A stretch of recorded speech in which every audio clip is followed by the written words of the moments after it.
जय हिंद दोस्तों, नमस्कार दोस्तों। आज हम भारत के भूगोल के चैप्टर भारत के भौतिक स्वरूप के बारे में चर्चा करेंगे। तो भौतिक स्वरूप के बारे में चर्चा करेंगे। भारत का भौतिक स्वरूप, भारत के भौतिक स्वरूप को 6 भागों में बांटा गया है। पहला है हिमालय पर्वत श्रेणी, हिमालय पर्वत श्रेणी, और दूसरा है भारत का विशाल मैदान, विशाल मैदान, और तीसरा कौन सा है? प्रायद्वीपीय पठार, प्रायद्वीपीय पठार, और चौथा भाग है समुद्र तटीय मैदान, समुद्र तटीय मैदान, और पांचवा भाग है द्वीप समूह, द्वीप समूह, और छठवां भाग है भारतीय मरुस्थलीय, भारतीय मरुस्थल। चलिए, तो भारत के भौतिक स्वरूप को कितने भागों में बांटा गया है? 6 भागों में। पहला है हिमालय पर्वत श्रेणी, दूसरा है भारत का विशाल मैदान, तीसरा है प्रायद्वीपीय पठार, चौथा है समुद्र तटीय मैदान, पांचवा है द्वीप समूह, और छठवा है भारतीय मरुस्थल। तो चर्चा पहले करेंगे हिमालय पर्वत श्रेणी। तो हिमालय पर्वत श्रेणी से संबंधित हिमालय क्या क्या अर्थ है? हिमालय का अर्थ है हिमधन आलय, हिमधन आलय, हिमधन आलय बराबर हिमालय। तो हिम मतलब बर्फ, आलय मतलब घर, यानी बर्फ का घर। हिमालय जो पर्वत श्रेणी है दुनिया की सबसे ऊंची पर्वत श्रेणी है। हिमालय पर्वत श्रेणी दुनिया की सबसे ऊंची पर्वत श्रेणी है, और हिमालय पर्वत श्रेणी में ही दुनिया की सबसे ऊंची पर्वत चोटी स्थित है। हिमालय में कितने देशों की सीमा रेखा बनती है? यानी हिमालय के क्षेत्र में कितने देशों की सीमा बनती है? तो कितने देशों की? 7 देशों की। कौन कौन देश हैं? पहला देश है आपका भारत, दूसरा कौन सा है? पाकिस्तान, तीसरा कौन सा देश है? चीन, चौथा कौन सा है? भूटान, पांचवा कौन सा देश है? तो पांचवा कौन सा देश है? नेपाल, और छठवां कौन सा देश है? तो छठवां देश है अफगानिस्तान, अफगानिस्तान, और सातवां देश कौन सा है? Myanmar, Myanmar. तो 7 देशों की सीमा रेखा किससे लगती है? हिमालय पर्वत श्रेणी से लगती है। हिमालय पर्वत श्रेणी का कुल क्षेत्रफल कितना है? तो कितना है? 5 लाख वर्ग किलोमीटर। कितना है? 5 लाख वर्ग किलोमीटर में हिमालय पर्वत श्रेणी फैली हुई है। उसके बाद हिमालय की लंबाई कितनी है भारत में? हिमालय की लंबाई कितनी है? तो हिमालय की लंबाई है, तो हिमालय जो पर्वत श्रेणी शुरू होती है सिंधु नदी से ब्रह्मपुत्र नदी तक इसका विस्तार है। कहां से कहां तक? सिंधु नदी से ब्रह्मपुत्र नदी तक हिमालय पर्वत श्रेणी का विस्तार है। और इसकी लंबाई कितनी है? तो इसकी लंबाई लगभग 2400 किलोमीटर है, और इसकी लंबाई कितनी है? लगभग 2400 किलोमीटर है। तो हिमालय के अंतर्गत कौन कौन सी, हिमालय को कितने भागों में बांटा गया है? हिमालय पर्वत श्रेणी को 4 भागों में बांटा गया है। कितने भागों में बांटा गया है? तो 4 भागों में बांटा गया है। कौन कौन से हैं? पहला जो भाग है वो है ट्रांस हिमालय। कौन सा हिमालय? ट्रांस हिमालय। दूसरा कौन सा है? बृहद हिमालय।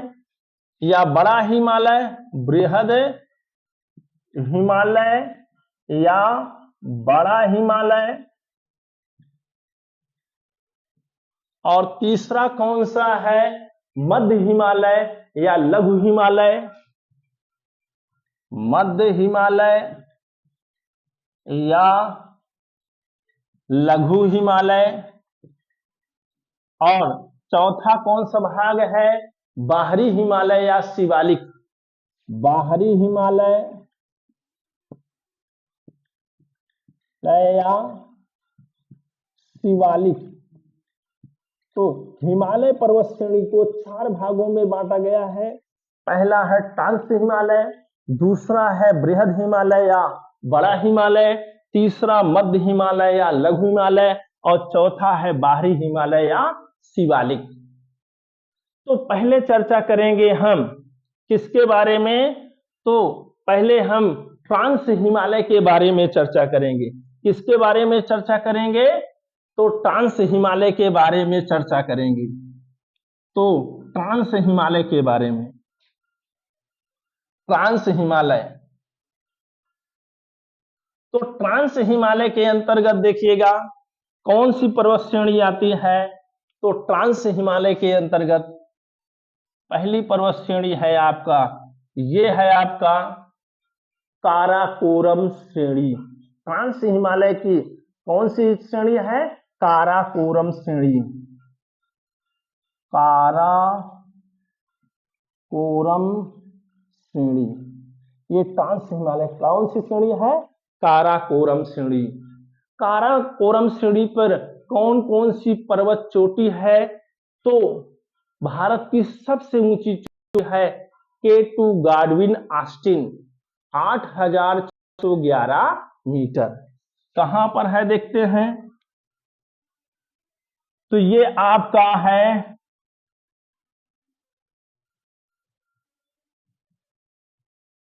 ये है आपका, ये है आपका K2 गाडविन ऑस्टिन। ठीक, उसके बाद दूसरी चोटी कौन सी है, तो दूसरी चोटी आपकी है, यहां पर है राकापोसी। कौन सी है, राकापोसी। उसके बाद कौन सी पर्वत श्रेणी है, तो उसके बाद है लद्दाख श्रेणी।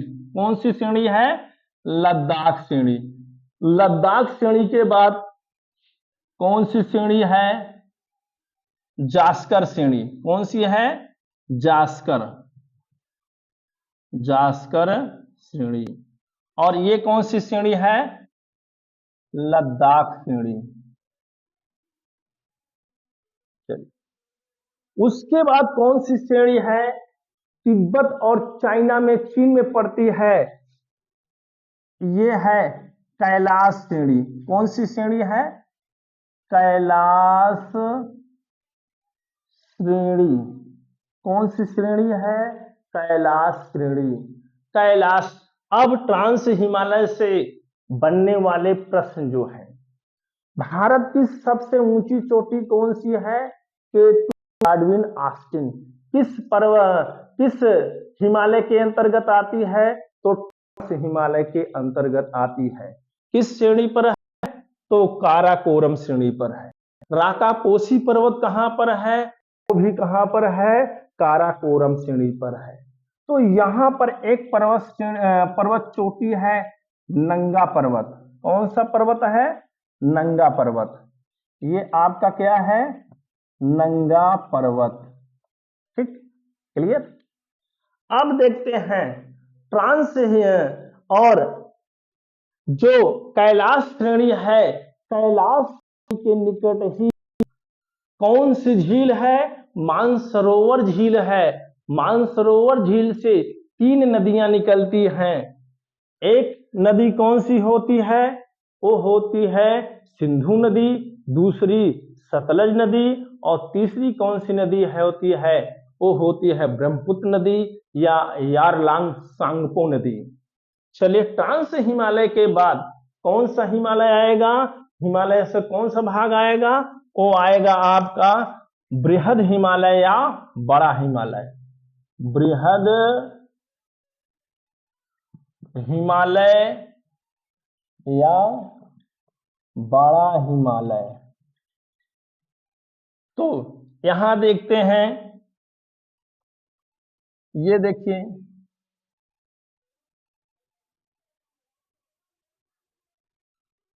ठीक, ये कौन सा हिमालय है? ये है आपका ट्रांस हिमालय, सॉरी, ये है आपका बड़ा हिमालय या महान हिमालय। इसमें अंतर्गत कौन कौन सी चोटियां आती हैं उसको बारे में देख लेते हैं। तो पहले बड़ा हिमालय, यह हिमालय की सभी ऊंची ऊंची चोटियां बृहद हिमालय के अंतर्गत आती हैं। इसकी औसत ऊंचाई लगभग 6000 मीटर है। तो कौन कौन पर्वत श्रेणी आती हैं? तो यहाँ आपका है, कौन सा पर्वत है? ये है आपका कामेत पर्वत। और दूसरा ये कौन सा पर्वत श्रेणी है? तो पर्वत चोटी है, तो है नंदा देवी।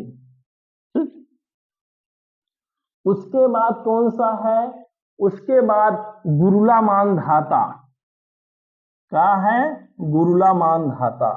उसके बाद कौन है? धौलागिरी। कौन सा है? धौलागिरी। ठीक। उसके बाद कौन सी है? अन्नपूर्णा। कौन सी है? अन्नपूर्णा। उसके बाद कौन सी है? उसके बाद माउंट एवरेस्ट।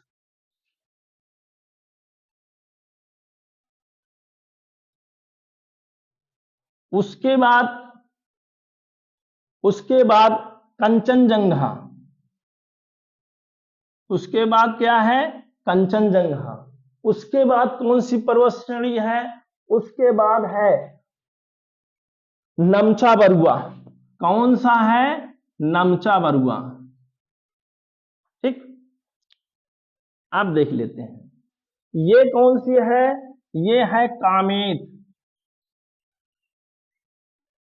कामेत, ये है कामेत। ये कौन सी है? ये है नंदा देवी। ठीक, ये है नंदा देवी। ये कौन सी है? ये आपका है गुरुला मानधाता। गुरुला मानधाता। उसके बाद ये वाली कौन सी है? तो ये वाली आपका है धौलागिरी। धौलागिरी। उसके बाद ये वाली कौन सी है? ये है आपका धौलागिरी। उसके बाद ये है आपका अन्नपूर्णा। अन्नपूर्णा। ये है माउंट एवरेस्ट। उसके बाद ये है कंचनजंगा। और ये है आपका नमचा बरुआ। नमचा बरुआ। ठीक। अब देखिए जो प्रश्न बनेगा बृहद हिमालय से क्या क्या बनेगा प्रश्न। तो प्रश्न बनेगा, दुनिया की सबसे ऊंची चोटी किस हिमालय के अंतर्गत आती है? तो बृहद हिमालय के अंतर्गत आती है। और दुनिया की सबसे ऊंची चोटी किस देश में है? नेपाल में है। नेपाल में इसे सागर कहा जाता है। चीन और तिब्बत में क्या कहा जाता है? क्यूमोलांगमा कहा जाता है। नेपाली लोग माउंट एवरेस्ट को बर्फ की देवी मानकर पूजा याचना करते हैं। उसके बाद हिमालय में भारत की सबसे ऊंची चोटी कौन सी है? तो वो है कंचनजंगा। कौन सी है? कंचनजंगा, जिसकी ऊंचाई है 8,598 मीटर और माउंट एवरेस्ट की ऊंचाई है 8,850 मीटर। उसके बाद नमचा बरुआ पर्वत को काट करके ब्रह्मपुत्र नदी यांगयाप दर्रे से हो करके अरुणाचल प्रदेश में प्रवेश करती है। ये था बृहद हिमालय से संबंधित। अब चर्चा करेंगे लघु या मध्य हिमालय। कौन सा हिमालय? तीसरा है लघु या मध्य हिमालय। लघु या मध्य हिमालय। तो लघु या मध्य हिमालय देखते हैं।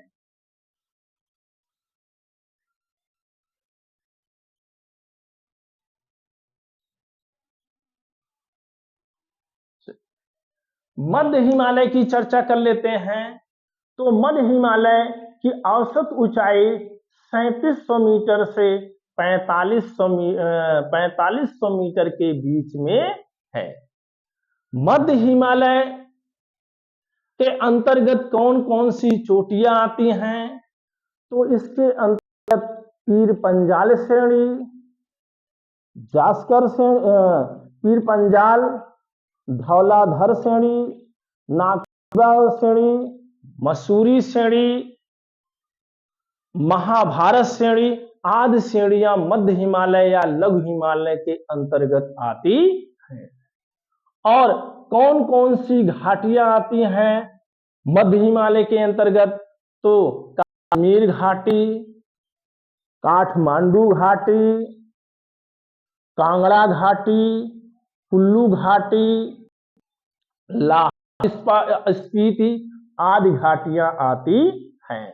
कौन कौन से पर्वतीय पर्यटक स्थल आते हैं? तो आते हैं देहरादून, नैनीताल, चकराता, दार्जिलिंग आदि पर्वतीय पर्यटक स्थल मध्य हिमालय के अंतर्गत आती है। और मध्य हिमालय में अल्पाइन घास के मैदान पाए जाते हैं जिन्हें कश्मीर में मर्ग कहते हैं, जैसे गुलमर्ग, सोनमर्ग और उत्तराखंड में उसे बुग्याल या प्यार कहते हैं। क्लियर?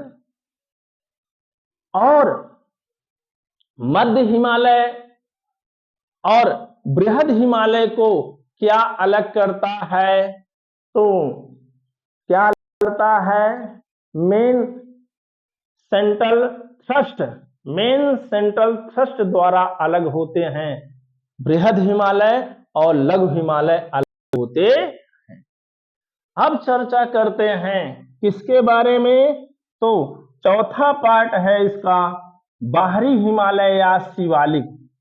बाहरी हिमालय या शिवालिक। बाहरी हिमालय या शिवालिक। तो बाहरी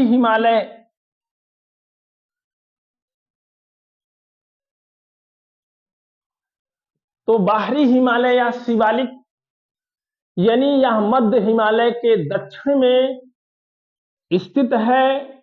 इसकी औसत ऊंचाई, बाहरी हिमालय शिवालिक की औसत ऊंचाई 600 मीटर से 1500 मीटर के बीच में स्थित 600 मीटर से 1500 मीटर के बीच हैं।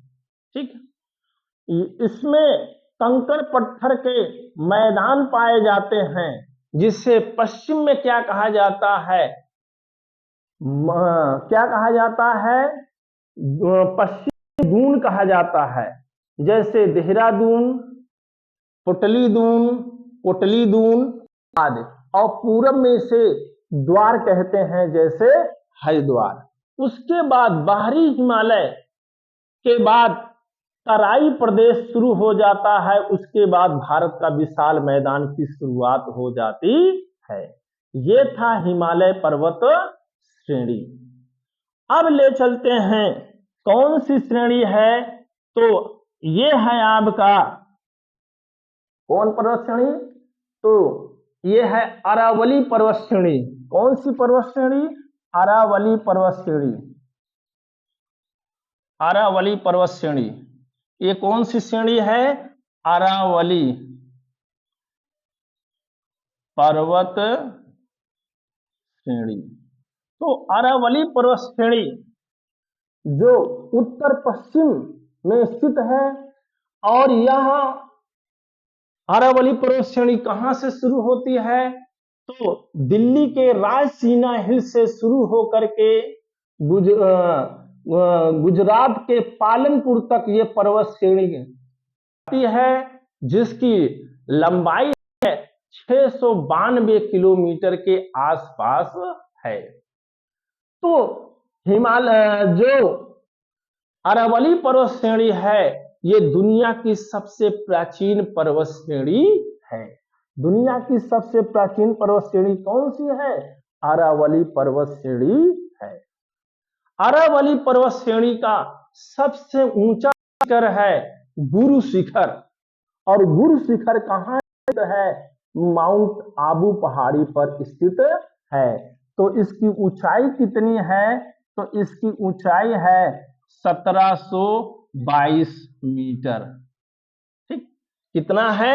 1722 मीटर गुरु शिखर। ठीक, अरावली। अरावली से कौन कौन नदियां निकलती हैं? तो लूनी नदी, बनास नदी और साबरमती नदी आदि नदियां निकलती हैं। किससे? अरावली पर्वत श्रेणी से निकलती हैं, और दुनिया की सबसे प्राचीन पर्वत श्रेणी है। उसके बाद चर्चा कर लेते हैं कौन सी पर्वत श्रेणी है। तो उसके बाद ये पर्वत श्रेणी आपकी है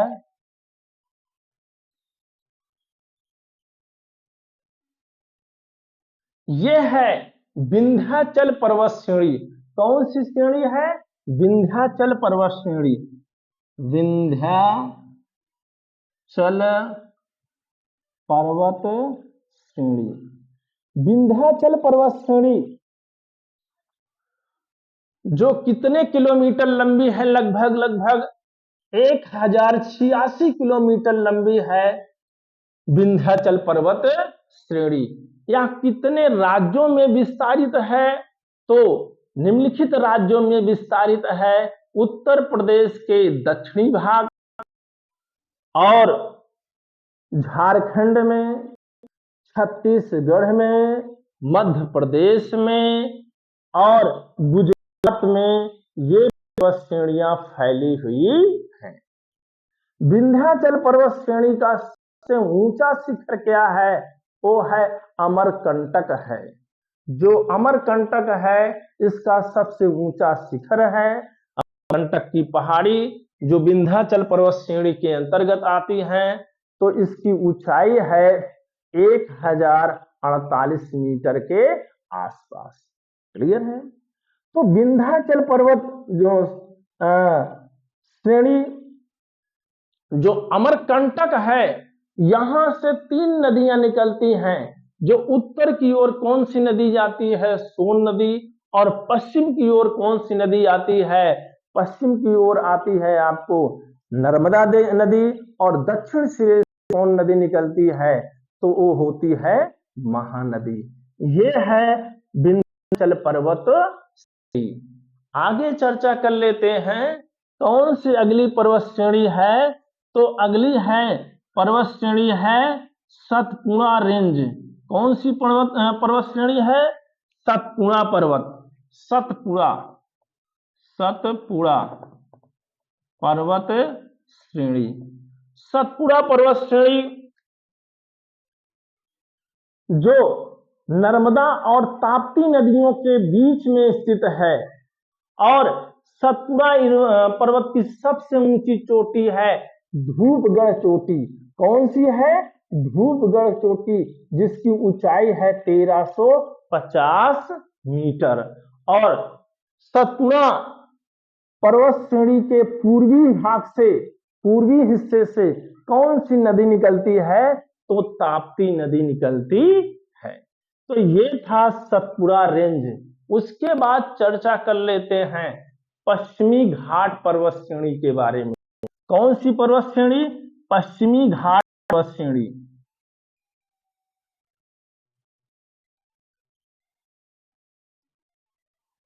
तो ये है पश्चिमी घाट पर्वत श्रेणी। पश्चिमी घाट पर्वत श्रेणी, या इसे सह्याद्री पर्वत श्रेणी भी कहा जाता है। सह्याद्री या सह्याद्री, सह्याद्री भी कहा जाता है। ठीक, तो ये पर्वत श्रेणी कहां से शुरू होती है? ताप्ती नदी के मुहाने से शुरू होकर के तमिलनाडु के आसा अंतरीप तक ये पर्वत श्रृंखला जाती है। इसकी लंबाई कितनी है? तो इसकी लंबाई लगभग 1600 किलोमीटर है। और औसत ऊंचाई कितनी है? तो औसत ऊंचाई है 1200 मीटर। और यहाँ पे यानी गोवा से होकर गुजरने वाली 16 डिग्री उत्तरी अक्षांश रेखा, 16 डिग्री उत्तरी अक्षांश रेखा सह्याद्री को दो भागों में बांट देता है, उत्तरी सह्याद्री और दक्षिणी सह्याद्री। उत्तरी सह्याद्री की सबसे ऊंची चोटी कौन सी है? तो सबसे ऊंची चोटी कौन सी है? कालसुबाई। कौन सी है? कालसुबाई। कालसुबाई, जिसकी ऊंचाई है 1646 मीटर। कितनी है? 1646 मीटर। ठीक, उत्तरी सह्याद्री की सबसे ऊंची चोटी है। दक्षिणी सह्याद्री की सबसे ऊंची चोटी कौन सी है? तो वो है कुंद्रेमुख। कौन सी है? कुंद्रेमुख। कुंद्रेमुख, जिसकी ऊंचाई है 1892 मीटर। कितना है? 1892 मीटर। उसके बाद एक चोटी और है, वो है आपका महाबलेश्वर। क्या है? महाबलेश्वर। और महाबलेश्वर की ऊंचाई है 1438 मीटर। कितना है? 1438 मीटर। ठीक है, तो महाबलेश्वर से 5 नदियां निकलती हैं। पहली नदी वेन्या, दूसरी कोयना, तीसरी नदी कौन सी है? आपका सभी, चौथा गायत्री। तो ये नदियां हैं, 4-5 नदियां हैं जो महाबलेश्वर, कृष्णा भी उसकी सबसे बड़ी नदी है, कृष्णा नदी। तो 5 नदियां निकलती हैं महाबलेश्वर की पहाड़ी से। तो कौन कौन नदियां हैं एक और रिवीजन कर देते हैं। कृष्णा नदी, वेन्या नदी, सावित्री नदी और गायत्री नदी कहां से निकलती है? तो महाबलेश्वर पहाड़ी से निकलती है। अब देखते हैं, चर्चा कर लेते हैं पूर्वी घाट पर्वत श्रेणी की। कौन सी घाट पर्वत श्रेणी? तो पूर्वी घाट पर्वत श्रेणी। पूर्वी घाट पर्वत श्रेणी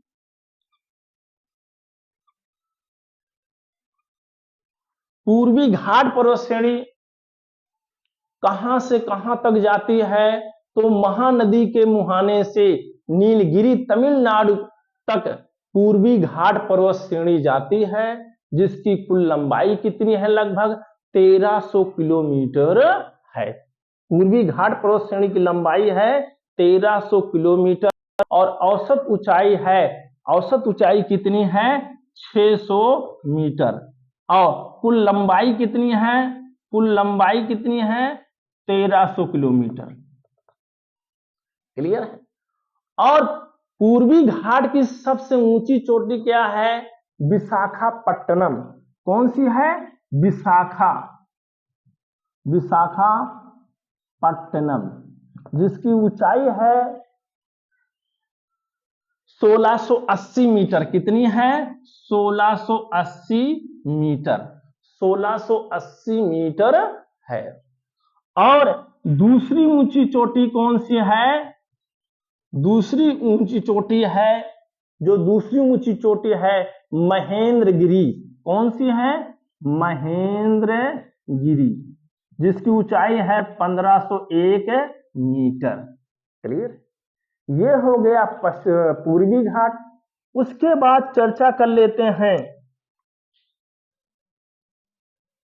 उसके बाद चर्चा कर लेते हैं यहां पर कौन सी, तो नीलगिरी। कौन सी है? नीलगिरी। ये है नीलगिरी पहाड़ी। नीलगिरी पहाड़ी का सबसे ऊंचा शिखर है दोदाबेट्टा। ये है नीलगिरी, नीलगिरी, नीलगिरी। नीलगिरी का सबसे ऊंचा शिखर है दोदाबेट्टा, जो 1637 मीटर है। कितना है? Sorry, 2637 metre. कितना है? 2637 मीटर। नाम क्या है? दोदाबेट्टा, दोदाबेट्टा। ठीक। उसके बाद नीलगिरी के बाद अन्नामलाई की पहाड़ी है। कौन सी पहाड़ी है? अन्नामलाई की पहाड़ी है। ये है अन्नामलाई की पहाड़ी, अन्नामलाई की पहाड़ी। अन्नामलाई की पहाड़ी की सबसे ऊंची चोटी है अनाईमुदी। क्या है? अनाईमुदी, अनाईमुदी। अनाईमुदी जो दक्षिण भारत की सबसे ऊंची चोटी है। दक्षिण भारत की सबसे ऊंची चोटी कौन सी है? अनाईमुदी, जिसकी ऊंचाई है 2696, 2696 मीटर है। दक्षिण भारत की सबसे ऊंची चोटी है अनाईमुदी। इस पहाड़ी पर है तो अन्नामलाई पहाड़ी पर स्थित है। उसके बाद देख लेते हैं उसके नीचे कौन सी पहाड़ी है, कार्डमम की पहाड़ी या इलायची की पहाड़ी। इसके नीचे क्या है?